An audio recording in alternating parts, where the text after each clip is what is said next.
तैयार रहिए, स्टार्ट। बढ़ते साइबर अपराध पिछले सालों में दुनिया भर में नए संकट के रूप में उभरे हैं। तमाम प्रयासों के बावजूद साइबर अपराधी नित नए हथकंडे अपनाकर लोगों को ठगी का शिकार बनाते जा रहे हैं। हमारे यहाँ तो केंद्रीय गृह मंत्रालय की साइबर विंग को लोगों को आगाह करना पड़ा है कि वे किसी भी सरकारी दफ्तर से ईमेल के जरिए मिलने वाले संदिग्ध ई नोटिस की अच्छी तरह पड़ताल कर लें। जाहिर है, साइबर ठगों ने सरकारी महकमों के नाम से फर्जी ईमेल भेज लोगों को गुमराह करने के तरीके का तेजी से इस्तेमाल करना शुरू कर दिया है। साइबर ठग ये काम इतनी होशियारी से करने लगे हैं कि एक बारगी तो असली नकली में भेद करना मुश्किल हो जाता है और लोग आसानी से झांसे में आ जाते हैं।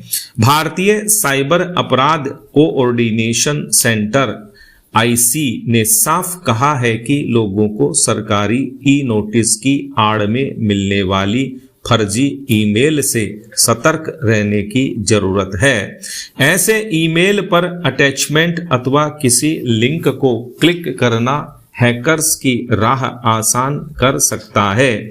वैसे भी सरकारी महकमों से मिलने वाले किसी भी नोटिस आदि को लेकर किसी भी व्यक्ति या संस्था का सक्रिय होना स्वाभाविक है।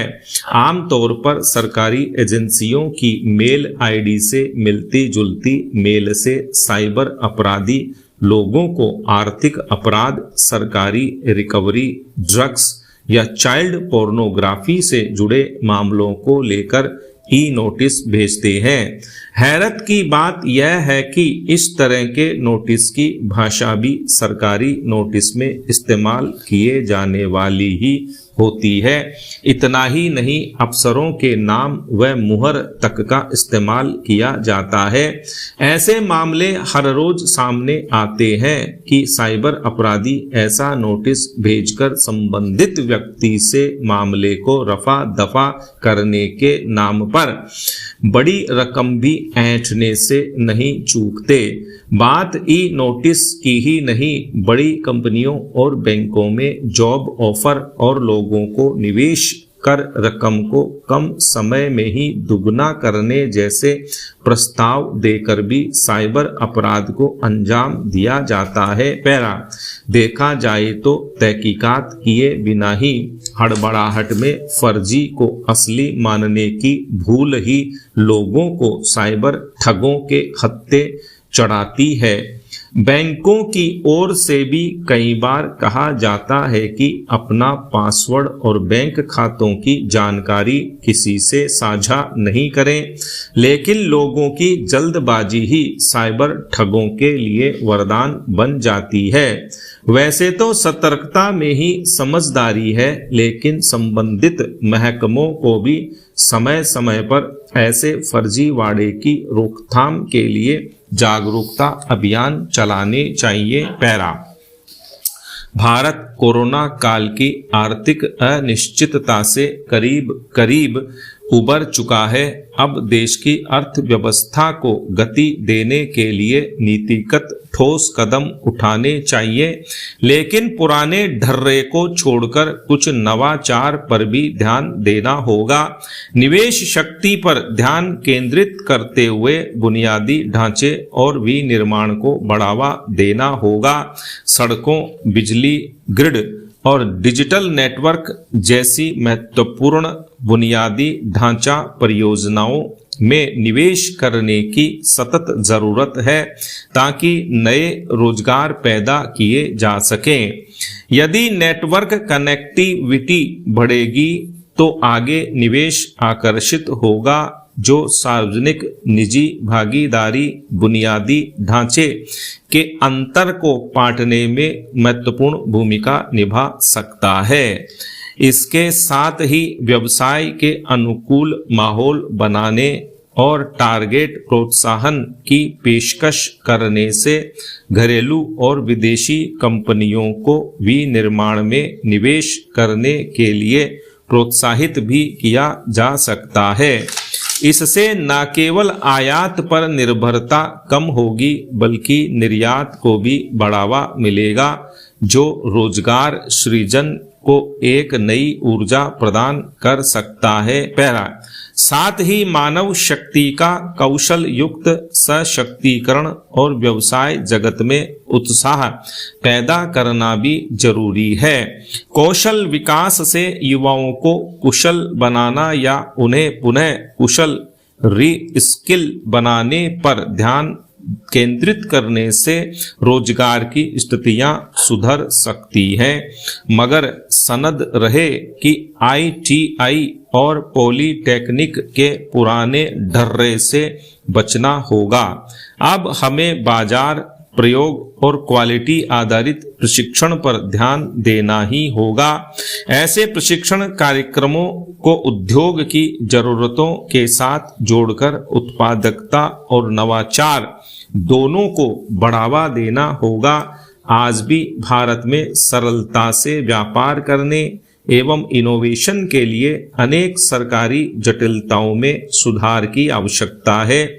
सरकारी नौकरियां चाहे चपरासी की क्यों न हो, अब भी उच्च प्रशिक्षित या उच्च शिक्षित युवाओं के लिए अति आकर्षण का केंद्र बनी हुई है।